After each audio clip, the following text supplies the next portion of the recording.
Opo, si Carl, operator na itong machine 1 dito sa Ogen 2. Ito po ang machine 1. Mapag-run po ako ng 120 meters last week. Madalas po itong hindi gamitin.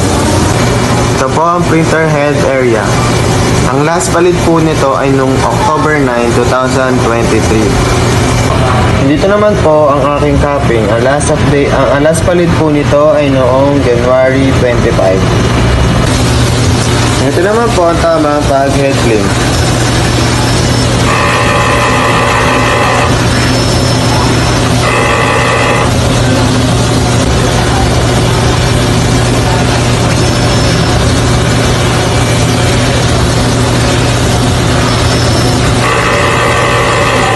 Ito naman po ang tamang pag-check ng nozzle. Ito po yung nozzle check niya. Dito naman po ang stocks at unused stocks. Sakto lang ang stocks namin na good for 1 week. Ito po ang aking waste tank area. Ang last disposal ko po ay kanina lang. Ito naman po sa kabila ang aking AVR na may 3,000 volts. Dito naman po ang aking ground wire. Dito naman po ang aking ink system na naka-level. Consumables naman po, nag-consume ako ng 4 na white,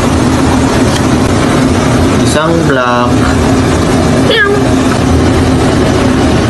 isang yellow, 4 na powder. Daily checklist po at maraming salamat